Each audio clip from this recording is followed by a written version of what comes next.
Hello friends, good morning. स्वागत है आपका saviours education English YouTube channel पर। आज अपन बात करने जा रहे हैं क्लास 10th के पोइट्री सेक्शंस की। इससे पहले जो है प्रोज सेक्शन कंप्लीट करवा चुका हूं मैं, सारे चैप्टर्स के वीडियो डाल चुका हूं। तो आप इसी चैनल की playlist class 10th golden rays book के नाम से सर्च कर सकते हैं, जिसमें सारे चैप्टर्स के वीडियोस विद एक्सप्लेनेशन आपको मिल जाएंगे। और इससे पहले कि 2 पोइम्स जो है वो भी अपन कर चुके हैं, उनके भी वीडियोस वहाँ मिल जाएंगे।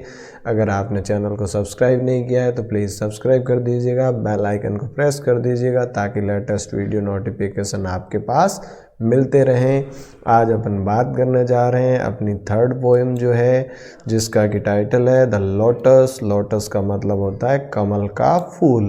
तो इस लोटस के बारे में जो पोएम है, इसके बारे में आज अपने इस वीडियो में चर्चा करेंगे। इससे पहले अपन चर्चा कर लेते हैं इसकी लेखिका के बारे में, जो कि एक इंडियन पोइटेस है जिसका नाम है तोरू दत्त। और आपको ये जान के बड़ा ताज्जुब होगा कि तोरू दत्त जो है बहुत कम उम्र में ही बहुत ज़्यादा फेमस हुई। बहुत ज़्यादा उसकी जो क्वालिटीज़ थी वो बहुत ही महत्वपूर्ण थी। देखिए जो है यहाँ से आपको नज़र आ रहा है कि 4 मार्च 1856 को तो पैदा हुई और 30 अगस्त 1877 को मृत्यु हो गई, यानी 21 साल में ही जो है उसकी डेथ हो गई। लेकिन इस 21 साल की छोटी सी उम्र में उसने कितने सारे काम कर दिए, तो ये बहुत ज़रूरी है, बहुत महत्वपूर्ण है। देखिए Toru Dutt is a well known poet of India, जो कि इंडिया की एक बहुत ही अच्छी परिचित जो है पोइट्री रही है। और आज के समय में whose contribution in Indian writing in English is memorable. उसकी जो योगदान है, उसका जो कंट्रीब्यूशन है, जो कि इंडियन राइटिंग के अंदर इंडियन राइटर जितने भी हुए जिन्होंने इंग्लिश में लिखा है, वो जो है बड़े ही मेमोरेबल रहे हैं। यानी कि वो बड़ी याददाश्त, उसको हमेशा याद किया जाएगा कि एक इंडियन पोइट होके इंग्लिश में लिखा। Her father was a rich man of Calcutta. उसके पिताजी कलकत्ता के एक अमीर व्यक्ति थे। His mother had a deep knowledge of Hindu माइथ। और उनकी माँ जो थी, उनको हिंदू जो देवी देवताओं से संबंधित जो पौराणिक कथाएं थी, उनको बहुत गहरा नॉलेज था। This family was impressed by the glitter of the west and had embraced Christianity. और उस समय जो है जैसा कि धर्म परिवर्तन के बारे में जोर चल रहा था, और इन्होंने भी जो है वेस्ट की जो कल्चर थी वो अपना ली, अपने आप को क्रिश्चियन बना लिया। इन्होंने क्रिश्चियन धर्म को जो है अडॉप्ट कर लिया। But Toru Dutt had a deep attraction to the Indian epics and mythology. लेकिन जो तोरू दत्त है उसका गहरा आकर्षण जो है वो भारतीय एपिक्स का मतलब पौराणिक कथाएं, पौराणिक जो ग्रंथ है उनके तरफ रहा। एंड माइथोलॉजी यानी यहाँ की जो पौराणिक कथाएं उनके प्रति रहा। She read the Ramayana, the Mahabharata, the Vishnu Purana, the Bhagavad Gita. उन्होंने ये सारी किताबें पढ़ी थी। Her imagination was shaped by these Indian classics. और उसकी कल्पना शक्ति जो है इन्हीं इंडियन क्लासिक यानी ये पुरानी जो भारतीय शास्त्रीय जो चीज़ें थी, इन्हीं से उनकी इमेजिनेशन बढ़ी। Her literature abounds in the cultural heritage of India. और उसका जो लिटरेचर है वो भारतीय सांस्कृतिक विरासत को आगे बढ़ाने वाला है। अब ये जो अबाउट द पोएम पढ़ लेते हैं कि भाई इस पोएम में क्या बताने का प्रयास किया है। तो the lotus is a small poem called sonnet. अब लोटस जो है वो एक छोटी सी पोएम है जिसको कहा जाता है सोनेट। सोनेट क्या होता है? सोनेट जो है एक 14 लाइन की जो कविता होती है उसको कहा जाता है सोनेट। सोनेट भी 2 तरह के होते हैं, एक होता है पेट्रार्कन और एक होता है शेक्सपियरियन सोनेट। तो ये जो है it is a Petrarchan sonnet, यानी ये जो है पेट्रार्कन सोनेट है। The lotus has been a favourite flower with Indian gods and goddesses. और जैसा कि जो लोटस है यानी कमल का फूल जो है भारतीय देवी देवताओं के लिए जो है सबसे पसंदीदा फूल है। Both Lord Vishnu and goddess Lakshmi love this flower. दोनों ही भगवान विष्णु और जो देवी लक्ष्मी जी है उनको भी ये फूल बहुत ज़्यादा पसंद था। In present time many prizes have been named after the lotus. आज के समय में बहुत सारे ऐसे इनाम हैं जिनका नाम लोटस यानी कमल के ऊपर रखा गया है, जैसा कि पद्म श्री, पद्म भूषण, पद्म विभूषण एट्सेट्रा। तो इनको जो है इनका नाम भी इसके ऊपर लोटस के ऊपर रखा गया है, कमल के ऊपर। पद्म का मतलब कमल ही होता है। तो ये सारे पुरस्कार भी इनके नाम से दिए जाते हैं।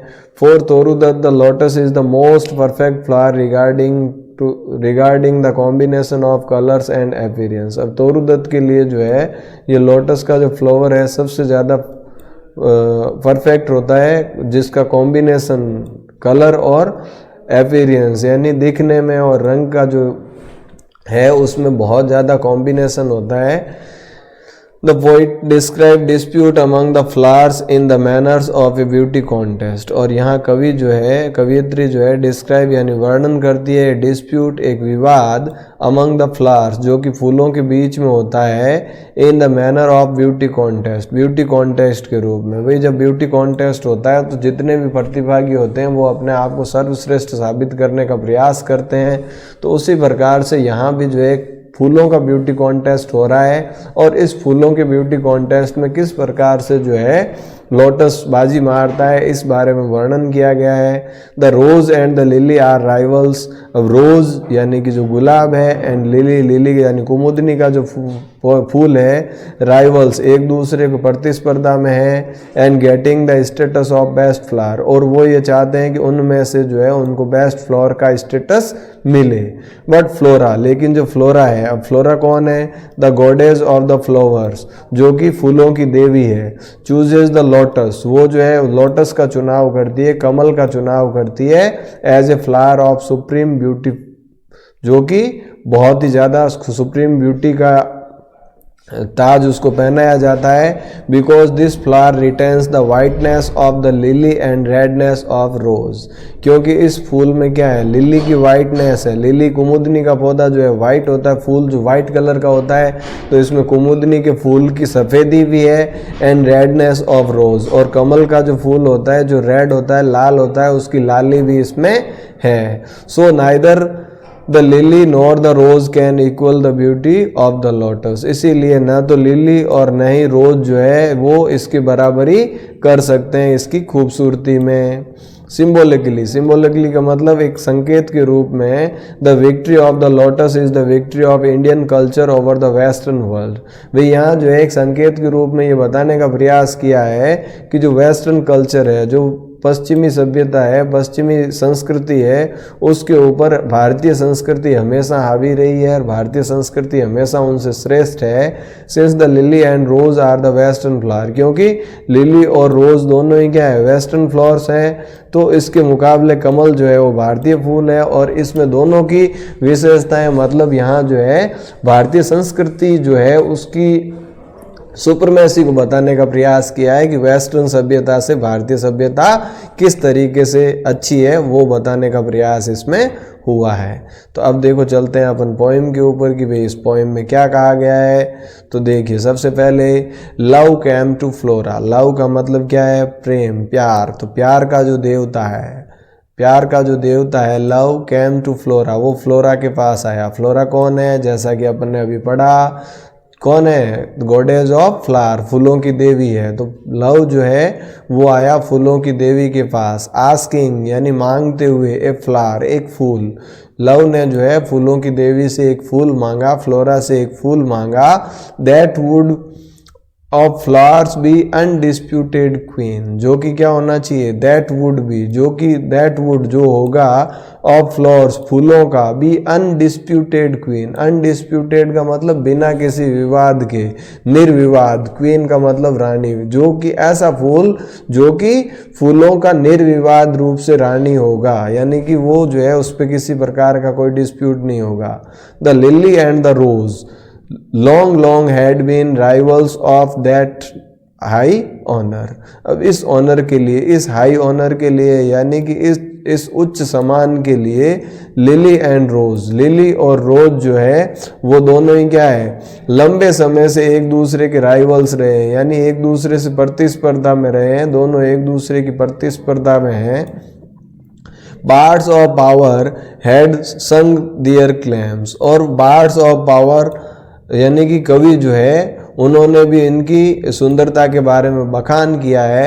The rose can never tower like the pale lily with her Juno man. अब ये कह रहा है जो रोज है वो लिली के जितना कभी भी बड़ा नहीं हो सकता, जैसा कि पेल लिली होता है, पीला लिली होता है, जो उस लिली के जो है वो उसकी सामना, उसका मुकाबला नहीं कर सकता। But is the lily lovelier, लेकिन क्या लिली जो है वो लवलियर है, सबसे खूबसूरत है। दस बिटवीन, और इसी बीच flower factions ranks in strife of साइकीज bower, give me a flower delicious as rose and state as the lily in her pride. The flower fraction, thus between, और इस प्रकार से फ्लावर फ्रैक्शन रैंक यानी जो इसके बीच में जो विवाद है, द स्ट्राइप ऑफ साइकीज बॉवर, साइकी का मतलब मनोवैज्ञानिक तरीके से जो बॉवर है उसके ऊपर, वो कह रहा है गिव मी ए फ्लावर, मुझे एक ऐसा फूल दो, डेलिशियस एज द रोज, जो कि रोज के जितना डेलिशियस हो, रोज जितना कोमल होता है वैसा कोमल हो, डेलिशियस हो, and states as the lily in her pride, और लिली की जितना घमंडी है, लिली जितनी प्राइड है उतना ही प्राउड वो होना चाहिए। बट व्हाट कलर, लेकिन किस कलर का? रेड, रोज रेड, लव फर्स्ट चूज। अब लव पहले तो कहता है कि भी बिल्कुल रेड चाहिए मुझे, रोज के कलर का। देन प्रेड, और उसके बाद कहता है नो लिली वाइट, नहीं नहीं वाइट कलर का चाहिए लिली का, और बहुत प्रोवाइड, या दोनों कलर का। And Flora gave the lotus, और फ्लोरा उसको जो है लोटस का फूल दे देती है। Red rose dyed and lily white, जो कि दोनों में उसका जो है रोज के जैसी लाली भी है और लिली के जैसा वाइट भी है। द क्वीनियस्ट फ्लावर दैट ब्लोज, जो कि फूलों की रानी के रूप में है। यानी कि यहाँ जो इस कविता के माध्यम से ये बताने का प्रयास किया है कि जो पाश्चात्य संस्कृति है और जो भारतीय संस्कृति है उसमें किस प्रकार से भारतीय संस्कृति श्रेष्ठ है। यानी कि यहाँ जो है लिली और रोज दो जो सिंबल है कि भी दोनों अपने आप को सुप्रीम घोषित करने के लिए जो है राइवल्स है, प्रतिद्वंदी है, लेकिन एक कमल जो है, एक लोटस जो है, उसमें दोनों की गुण सम्मिलित है, दोनों ही जो है उसके अंदर शामिल है, इसलिए उसको सुप्रीम चुना गया। तो इसी प्रकार से भारतीय संस्कृति जो है वो हर देश की संस्कृति से बड़ी है, हर देश की विरासत से बड़ी है, ये बताने का प्रयास किया है। आप देखिए यहाँ पर जो है पोइम किसने लिखी, तो तोरुदत्त ने लिखी। राइवल्स कौन है, तो यहाँ लिली और रोज है। फ्लोरा कौन है, गॉडेज ऑफ फ्लावर्स है। इसके अलावा ट्रू फॉल्स जो है आप खुद पढ़ सकते हो। क्यूपिड जो है लव का जो देवता है वो है। और ये क्वेश्चन आंसर्स प्रयास करें इनको ढूंढने का। अगर कुछ भी समझ में ना आए तो आप कमेंट बॉक्स में लिख सकते हैं, इसके लिए अलग से वीडियो बना के मैं आपको समझा दूंगा। तो आई होप आप आज की पोइम आपको समझ में आई होगी। इसी के साथ आज की इस सेशन को यहीं विराम देते हैं। मिलते हैं किसी अगले वीडियो में अगले टॉपिक के साथ। तब तक के लिए थैंक यू। जय हिंद, जय भारत।